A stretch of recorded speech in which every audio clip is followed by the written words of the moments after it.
It's my pleasure to welcome you here to the Clark Howard Show. You know, our mission is to serve you with advice and information that empowers you so you make better financial decisions in your life. And today is a great day because not only is it Friday, it's also Clark Stinks Day. I get to hear where I messed up. And thanks to your submissions on clark.com/ClarkStinks. Also, some great news. Home break-ins are down thanks to one thing. I'm going to talk about that later. But now it's time for Clark Stinks.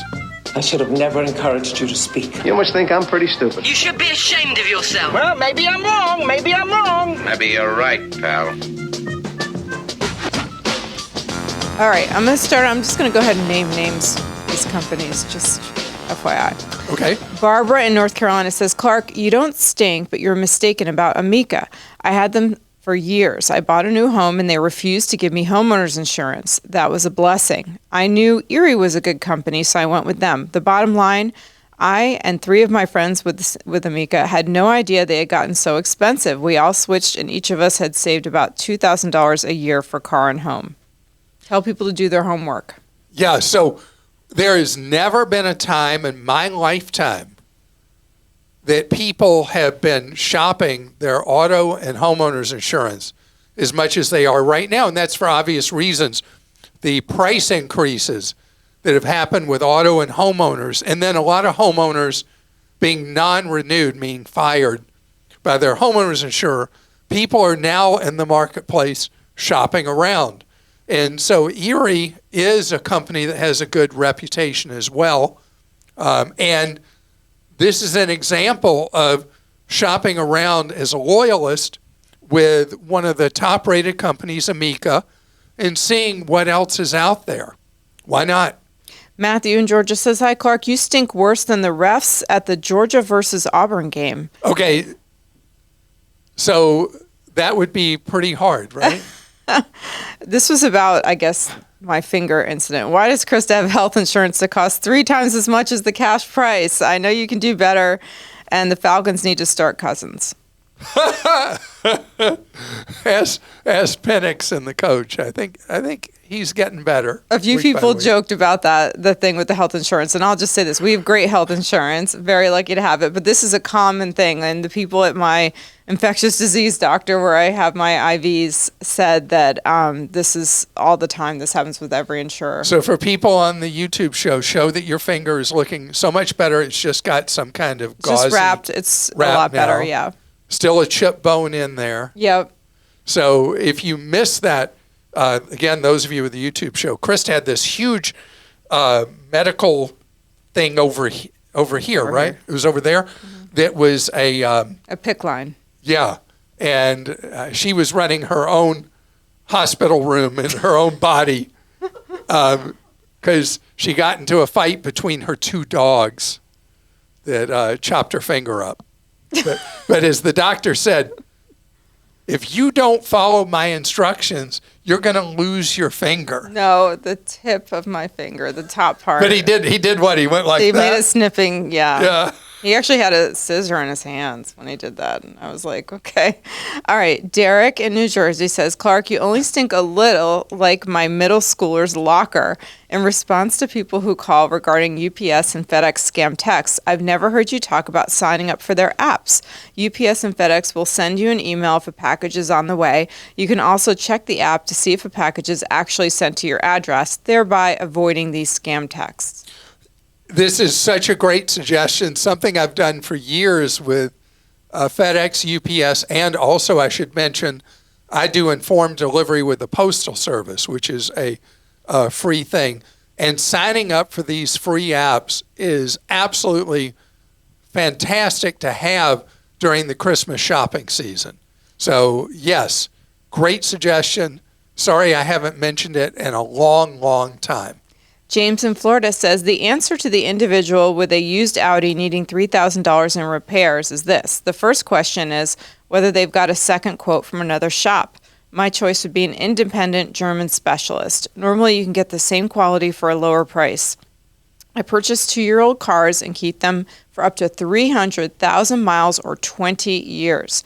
The best advice is keep up with the maintenance to get to know the shop. So first of all, what you said, everything you said is so right on the money. First thing I want to mention that you said that is essential for people to know is that the German luxury brands, their whole business is set up on getting expense account people and people who love fancy new wheels all the time to lease a vehicle from them.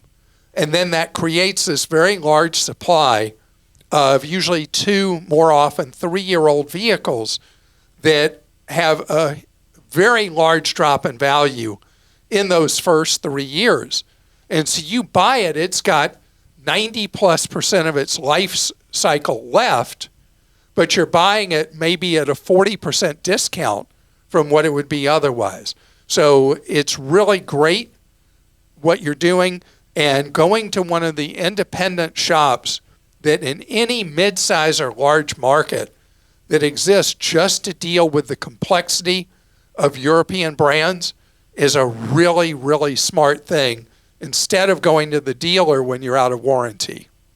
Michael in California says, Clark, you're emanating an odor that smells like fear. Ooh. I have been diligently saving since the age of 25, placed half my portfolio in growth stocks using ETFs and mutual funds, not individual stocks.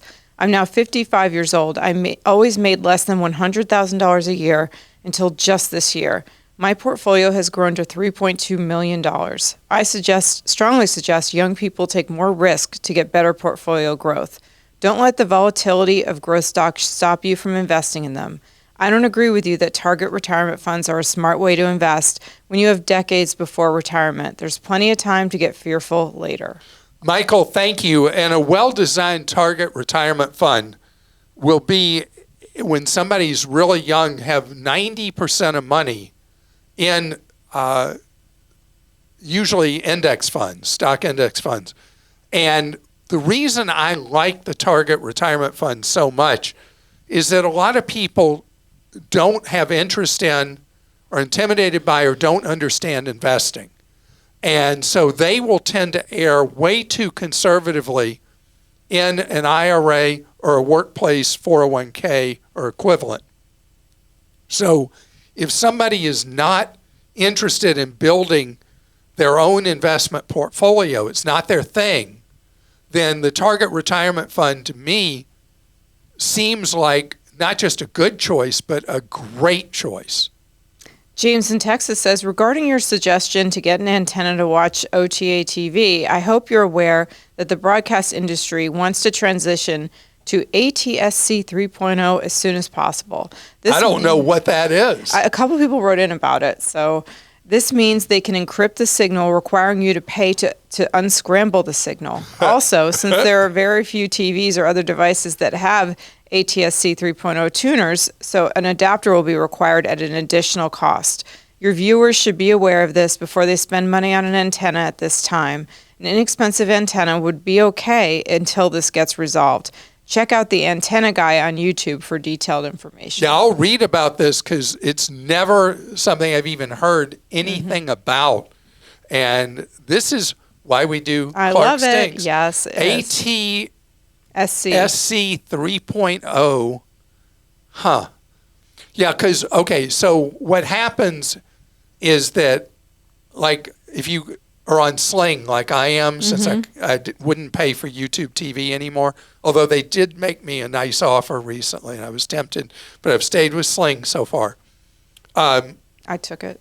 You took the special offer? Mm-hmm. So with Sling, they're so hard to negotiate with for local network affiliates that a lot of network affiliates aren't on there. So that's why I have my antenna to pick up local channels, because the cable companies, the satellite companies, the streaming services have to pay negotiated fees to the local stations. If I use an antenna, they're not getting any of that money. And more people are putting in antennas. And I paid about $25 an antenna for one with a 50 or 60 mile rated range. And so if I end up throwing that money away, I'm happy to do so if this encrypted thing takes place. Bryan in Washington says, you stunk it up so bad you caused internal road rage on my commute to work and had me yelling the correct answer to my radio. You told the young man who had $100,000 in a bank savings account that it was okay to leave the money in the bank after contributing $7,000 to a Roth IRA and some in a brokerage account. Leave the money in a brick and mortar bank? Surely you didn't mean that. If they are opening a brokerage account with Fidelity, then they could put their safe money in a money market account or brokered CDs and have a one-stop shop there. Or at the very least, put the safe money in an online high-yield savings account, all of which are better than a bank savings account, as you've said many times on your show. So, Bryan, I don't remember the particular question I answered. I take you at your word that I had a brain meltdown, and everything you said is completely accurate and on the money. I don't know when you would have money in a savings account or CD at a traditional bank branch. Never. There may be some special incentive that some bank branch offers, but you don't want to punish yourself generally by having money at a bank, particularly at one of the 4 giant monster mega banks. You don't want your money with any of them. All right, we're going to finish up with a couple of Frontier Airlines posts. I thought you'd enjoy that. Oh, man. Okay, when I talked about this, I've had so many people stop me and tell me either their Frontier tale of woe or why I'm wrong about doing so much trash talking about Frontier. So let's hear these posts. This one's from Michael in South Dakota. On a recent episode, you said Frontier doesn't offer compensation if your flight is canceled and if it's their fault. That has not been my experience. When my flight was canceled, they got me a hotel, free food, and a voucher for the same price as my current trip for a future trip. Frontier is the best way to make your dollar go further. Me and my wife and our 2 sons flew from South Dakota to Dallas for $74 round trip total, not each. So 2 people round trip. 4. 4 people. 2 sons. Oh, 4 people. Yep. $74 total. That's pretty cheap, isn't it? I mean, Joe in New York says, Clark, you don't stink, but I feel you're off base relative to Frontier. For the past year and a half, I've used them once a month to travel round trip between New York and Florida. Each trip has been flawless. As a Clark Smart traveler looking to save more and spend less, my only expectation is that they get me from point A to point B. And they do so with friendly service and clean and modern planes. Are the seats somewhat uncomfortable? Yes, but for the price I'm paying, the seats are just fine. The one time there was an issue with a scheduled flight, they notified me before I left for the airport and offered me a $300 voucher to reschedule my flight. Frontier may not be the right airline for all travelers, but they're perfect for those who are looking to simply get to where they're going. So I appreciate this feedback because, most things are a bell curve where people kind of meet in the middle.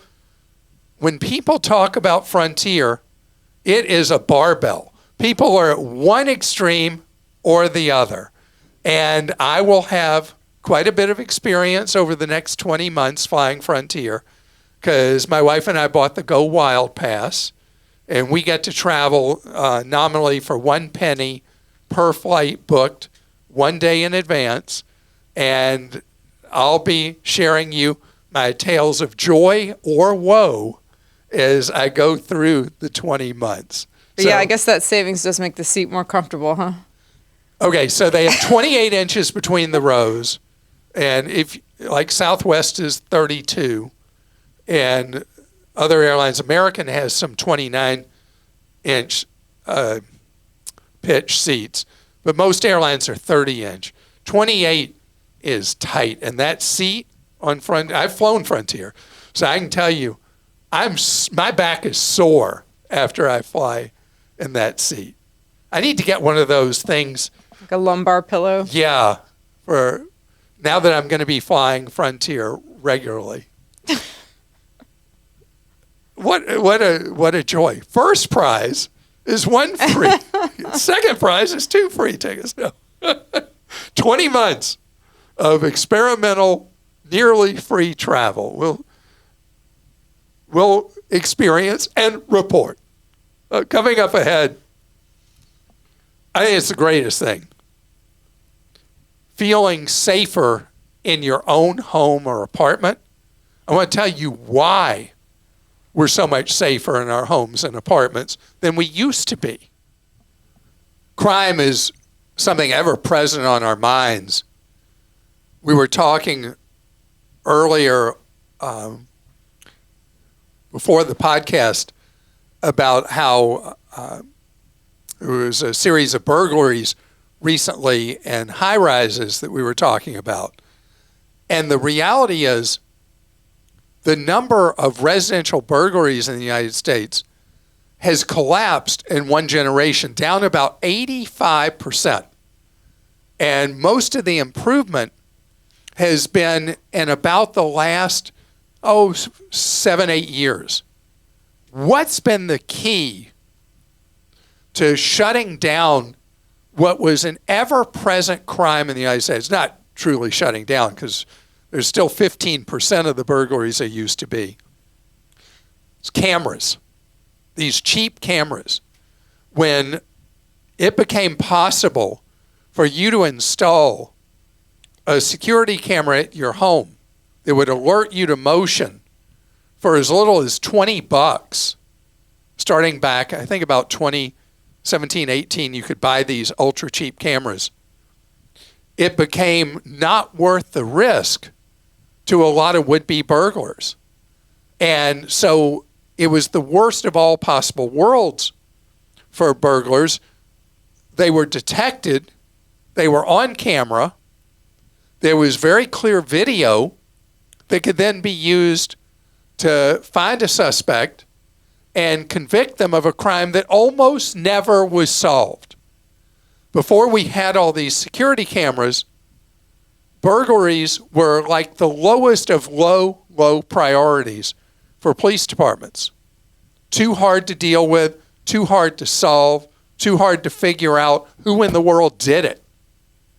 Now, because of these cameras that people can install themselves at their homes, put an app on their phone. Some of the companies now charge you to have the app and the service. So it's not as cheap a deal as it used to be, but you are able to have peace of mind like you didn't have before. And a lot of people who, quote unquote, earned a living from being burglars have moved on to either, hopefully, not a life of crime or different crimes. And this is an incredible success story. So much so that there's now the other side of this, and that's that cameras are popping up everywhere. And they're being used in totalitarian or authoritarian societies to track the movements of citizens every day, to use them for oppression. In a free society, that's not the same concern, but there is a clear invasion of privacy with cameras everywhere. You look around, pretty much anywhere you go, if you're on foot in any city, you'll see cameras everywhere you're going. You go into a retail store. You know, I've talked about how much I love the Sam's Club Scan and Go and the new AI that allows you to walk right out of the store. Just take a moment and look around the Sam's Club and see how many cameras there are. And then look at the AI, you call it a portal, that you walk through when you're leaving the store and they don't have to check your receipt anymore. And look back at it as you go through it and look how many cameras there are. So there's two sides of this. One is phenomenal. The new level of safety we have in our own lives. And then the other side of it is the big question mark. Are these cameras in everyday use in everyday life, friend or foe? It really depends on context, the society you live in, and the situation where those cameras are being used. And Christa, I love the stories you've told over the years about the cameras you have, and particularly your doorbell cam, and how you have been able to effectively use the speaker in that doorbell cam to get people to skedaddle. Right, or just drop a package or whatever it is. Yep. So yeah, that is true with the porch pirates. We need to talk about that another time with Black Friday coming up and Christmas shopping and all that, about the porch pirates and how bold they are and what they're doing to defeat all the cameras that people have put in like you've got. Right. Okay. And we do, by the way, on clarkdeals.com, always have security camera and doorbell camera deals.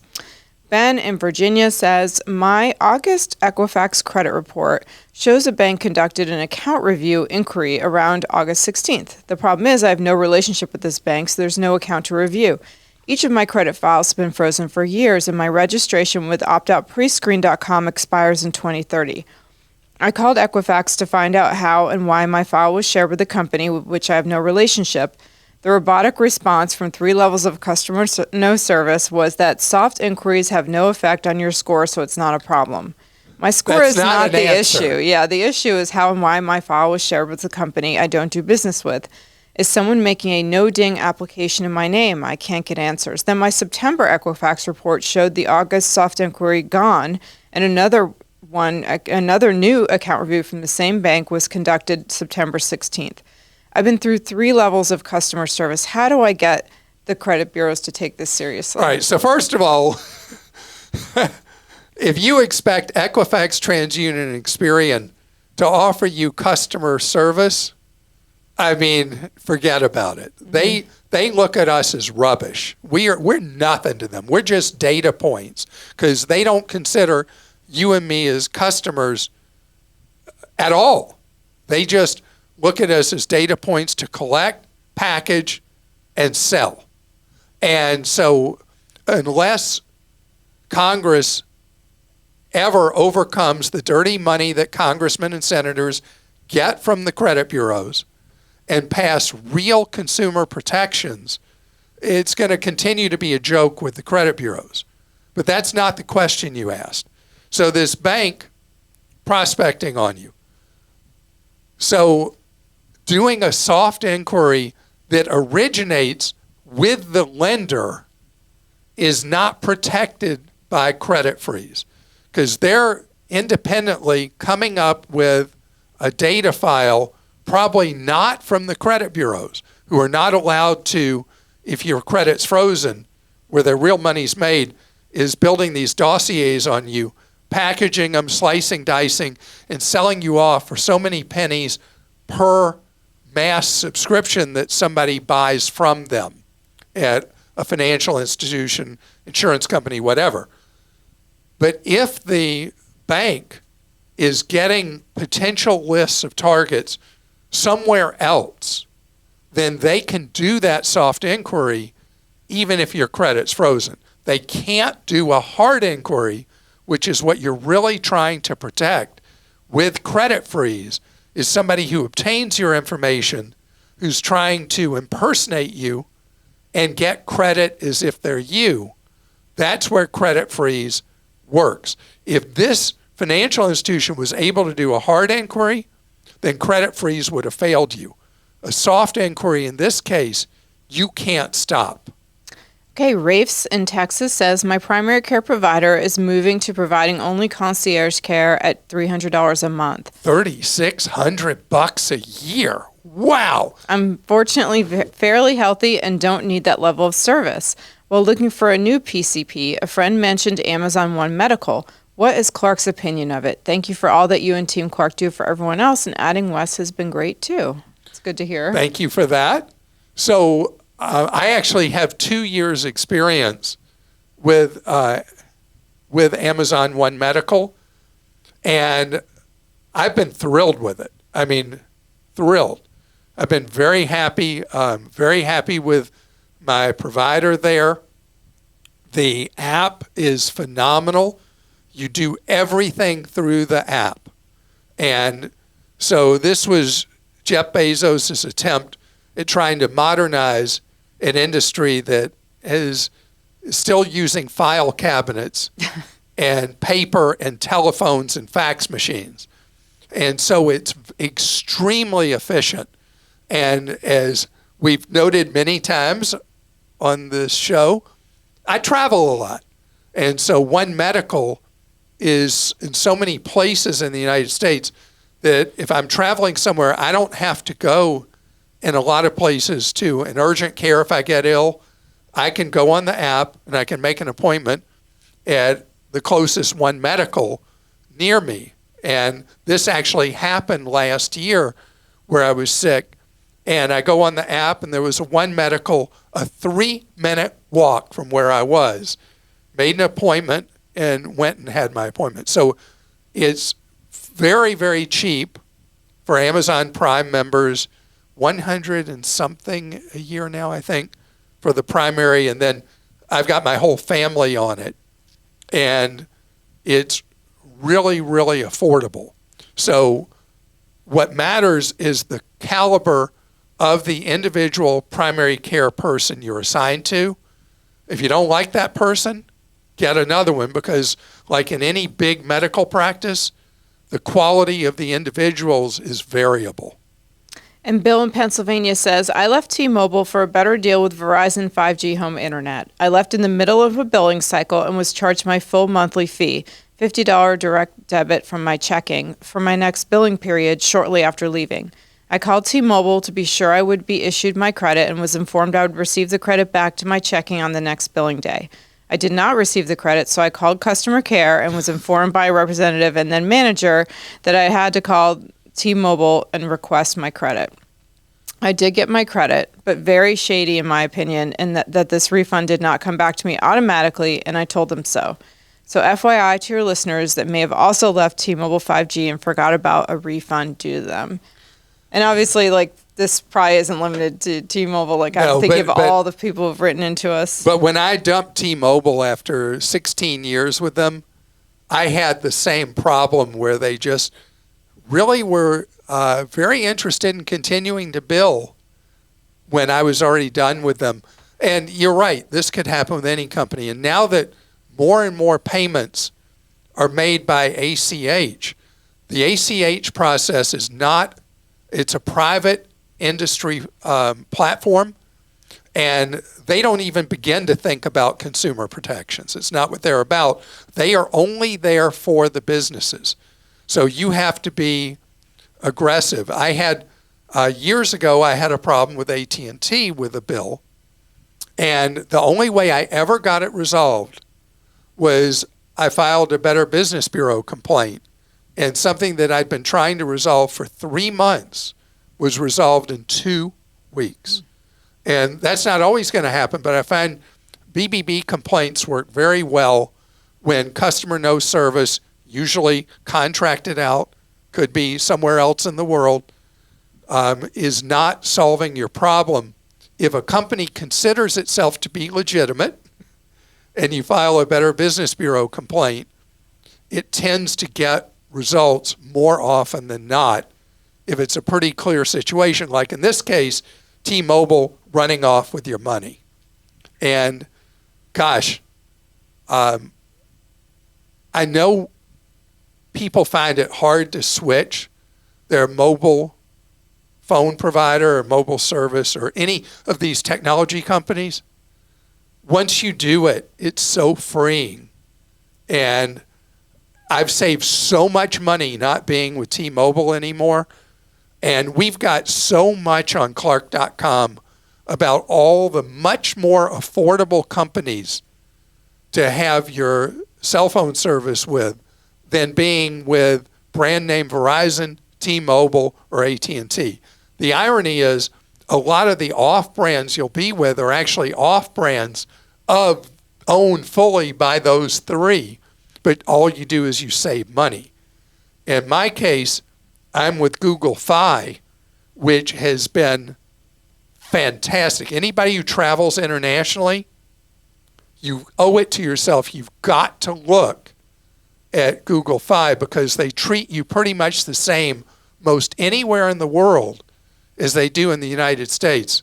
You don't pay extra money, and what you pay regularly is so much cheaper than you being with AT&T, Verizon, or T-Mobile. So that wasn't related to the question.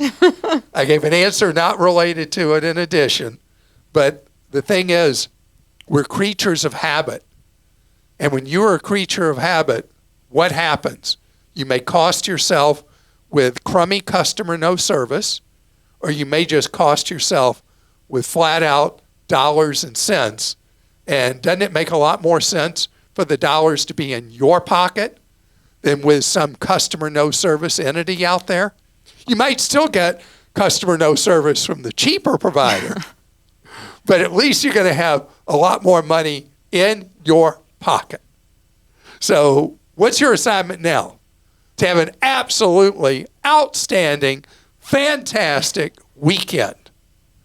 And I hope it's the best weekend ever. And if you're into pretend college football, enjoy it. If you're into real football, the NFL, enjoy it too. See you on Monday.